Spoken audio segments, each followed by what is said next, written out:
दुनिया भर के रेगिस्तान सिर्फ रेत और सूखे मैदान नहीं होते। कई बार ये जगह इतनी बड़ी मिस्ट्रीज छुपा कर रखती हैं कि अगर सच सामने आए तो पूरा इतिहास ही बदल जाए। और जब बात इजिप्ट के रेगिस्तान की हो तो यहाँ ऐसी डिस्कवरीज हो चुकी हैं जो सिर्फ साइंटिस्ट ही नहीं पूरी दुनिया को हैरान कर चुकी हैं। रेगिस्तान के नीचे दबा हुआ एक पूरा शहर, एक ऐसा हाथ जो रेत के बीच से निकलता है, एक ऐसा शहर जो बिना किसी लड़ाई के रातों रात गायब हो गया, और एक ऐसा मकबरा जिसे खोलने वालों लोगों की मौत होने लगी। ये सब सिर्फ कहानियां नहीं है, ये असल में इजिप्ट के डेजर्ट से मिली डिस्कवरीज है। आज हम इन्हीं अनसॉल्व्ड मिस्ट्रीज के बारे में बात करेंगे। वीकली फैक्ट्स रिलीज की एक और वीडियो में आपका स्वागत है।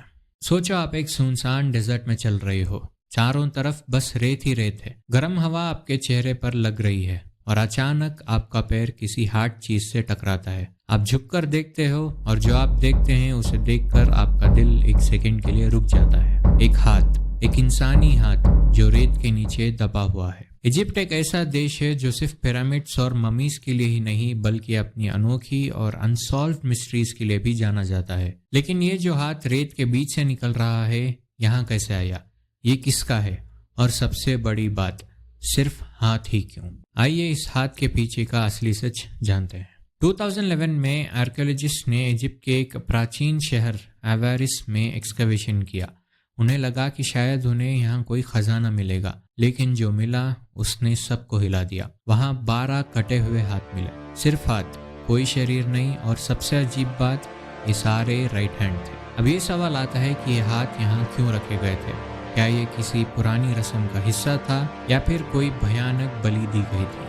जब एक्सपर्ट्स ने रिसर्च की तो एक पुरानी इजिप्शियन प्रथा सामने आई। उस जमाने में एक सोल्जर अगर बैटलफील्ड में किसी दुश्मन का हाथ काट कर लाता था तो उसे राजा की तरफ से इनाम मिलता था, गोल्ड ऑफ ऑनर। ये एक तरीका था अपनी वीरता दिखाने का। पर एक और सवाल, सिर्फ राइट हैंड ही क्यों, लेफ्ट हैंड क्यों नहीं मिला? एक्सपर्ट्स का मानना है कि ये एक सिंबॉलिक चीज थी।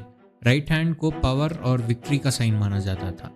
जब किसी दुश्मन का हाथ काटा जाता था तो इसका मतलब होता था कि उसकी पावर खत्म हो गई। लेकिन एक और चीज हैरान करने वाली थी, ये हाथ एक महल के आंगन में दफनाए गए थे। इसका मतलब ये सिर्फ बैटलफील्ड की बात ही नहीं थी, शायद इससे कुछ रिलीजियस मायने भी थे। यहाँ पर भी कई सवाल उठते हैं, ये एक रस्म थी जो युद्ध के बाद होती थी या फिर इसके पीछे कोई और गहरे रहस्य छुपे हुए हैं? आज भी एक रहस्य बना हुआ है और हो सकता है कि आने वाले एक्सकवेशन में हमें और भी अजीब चीजें मिलें। इजिप्ट में एक ऐसा डेजर्ट है जो बिल्कुल काला है। आपने सही सुना, एक डेजर्ट जहां आपको दूर दूर तक सिर्फ ब्लैक स्टोन्स दिखेंगे। यह है द ब्लैक डेजर्ट, एक ऐसी जगह जो ना सिर्फ देखने में शानदार है बल्कि अपने अंदर एक अजीब मिस्ट्री छुपा कर रखी है। आइए इसकी मिस्ट्री को जानते हैं। इजिप्ट का ब्लैक डेजर्ट एक अजीब और अनोखा एरिया है जो बहरिया ओएसिस के पास लोकेटेड है। जब आप इसे पहली बार देखोगे तो लगेगा जैसे कि पूरी मिट्टी पर कोयले की एक मोटी लेयर बिछा दी हो। ये जगह काले रंग के पत्थरों से भरी हुई है जो इसे एक एलियन लैंडस्केप जैसा बना देती है। लेकिन ये जगह इतनी काली और अजीब क्यों है, ये समझने के लिए हमें इसके ओरिजिन को समझना होगा। दुनिया की बाकी डेजर्ट्स पीले या गोल्डन होते हैं, तो फिर ब्लैक डेजर्ट इतना काला और डार्क क्यों है? इसका जवाब छुपा हुआ है एंशिएंट टाइम्स के वोल्केनिक इरप्शंस में। हजारों साल पहले यहाँ एक बड़ी वोल्केनिक एक्टिविटी हुई थी। जब ये वोल्केनोस फटे तब लावा, एशेस और रॉक्स पूरे एरिया में फैल गए। समय के साथ ये पत्थर ठंडे हो गए और फिर काले रंग के हो गए, जिनकी वजह से आज ये डेजर्ट ब्लैक दिखाई देता है। लेकिन ब्लैक डेजर्ट सिर्फ एक वोल्केनिक जोन नहीं है, यहाँ कुछ ऐसे एंशिएंट सीक्रेट्स भी छिपे हुए हैं जो इसे और भी ज्यादा मिस्टीरियस बना देती है। साइंटिस्ट को यहाँ एंशिएंट इंसानों के फुटप्रिंट्स, टूल्स और स्ट्रक्चर्स मिले हैं। इस बात से ये साबित होता है कि हजारों साल पहले यहाँ पर लोग रहा करते थे।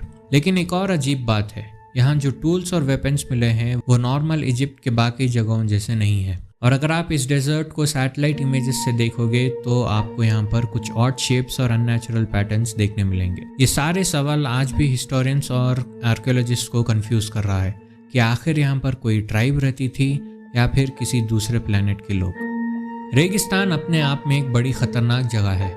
अगर आप यहाँ पर फंस जाते हैं तो बिना किसी की मदद के यहाँ पर सरवाइव करना बहुत मुश्किल है। यही सेम जाता है कई सारे एनिमल्स को। अगर वो इस रेगिस्तान में मारे जाते हैं तो मिलती है सिर्फ उनके स्केलेटन्स और बोन्स। यहाँ तक तो ठीक है, लेकिन अगर मैं आपसे कहूँ इस रेगिस्तान के बीचों बीच आपको एक हड्डियों का ढेर मिलता है, वो ना तो किसी इंसान का होता है ना ही किसी जानवर का, वो होता है एक व्हेल का। और सिर्फ एक या दो नहीं, हजारों हड्डियां मिलती हैं जो सालों से इस रेगिस्तान के रेत में छुपी हुई थी। ये जगह है वादी अल हितान, जिसे दुनिया व्हेल वैली के नाम से जानती है। लेकिन सवाल यह है कि एक रेगिस्तान में समुंदर की जीव की हड्डियां कैसे? क्या कभी यहाँ एक समुंदर था या फिर ये किसी और बड़ी तबाही का सबूत है? वादी अल हितान जो इजिप्ट के सहारा डेजर्ट में है, दुनिया के सबसे अजीब जगहों में से एक। यहाँ हजारों साल पुरानी व्हेल फॉसिल्स मिली हैं जो एक ऐसे जमाने की कहानी बताती हैं जब यहाँ एक गहरा समुंदर होता था। लेकिन कैसे एक समुंदर एक रेगिस्तान बन गया? साइंस के अकॉर्डिंग 4 करोड़ साल पहले यहाँ एक ओशन होता था। यहाँ कई स्पीशीज के व्हेल्स रहती थी, लेकिन धीरे धीरे टेक्टोनिक मूवमेंट्स और क्लाइमेट चेंज की वजह से पानी सूख गया और ये जगह एक रेगिस्तान बनकर रह गई। जो कभी जीवन से भरा था, आज सिर्फ रेत का ढेर है। यहाँ सिर्फ व्हेल्स की हड्डियां नहीं मिली, बल्कि एक ऐसी डिस्कवरी भी हुई जो पूरे इवोल्यूशन थ्योरी को बदलने वाली थी। यहाँ मिली कुछ व्हेल्स की हड्डियों में पैर भी पाए गए। जी हाँ, आज जो व्हेल्स जो सिर्फ पानी में तैरती हैं, उनके पूर्वज पहले जमीन पर भी चलते थे। ये जीव लैंड से वाटर में शिफ्ट हो गए और धीरे धीरे उनके पैर फिन्स में बदल गए। मतलब जो व्हेल्स आज हम देखते हैं, उनका एक समय पे जमीन पे चलने का एक साइंटिफिक सच है। ये फॉसिल्स जीवन के बदलते रूप का एक सबसे बड़ा सबूत है। आज भी वादी अल हितान एक यूनेस्को वर्ल्ड हेरिटेज साइट है, जहाँ पर हर साल साइंटिस्ट और टूरिस्ट आते हैं। ये जगह एक पुरानी दुनिया का एक जीता जाता सबूत है, जो दिखाता है कि कैसे हमारी दुनिया इवॉल्व हो रही है। तो ये कुछ डिस्कवरीज थी जो कि इजिप्ट के डेजर्ट में की गई थी। लेकिन ये जो रेगिस्तान इतना प्लेन दिखता है, अपने अंदर और गहरे राज छुपाए हुए हैं। अगर आप चाहते हैं कि मैं इस वीडियो का पार्ट 2 भी लेकर आऊँ तो कमेंट्स में पार्ट 2 मेंशन जरूर करना। वीडियो अच्छा लगा तो लाइक, शेयर और सब्सक्राइब जरूर करना। मैं मिलता हूँ आपसे अगले वीडियो में, तब तक के लिए बाय बाय।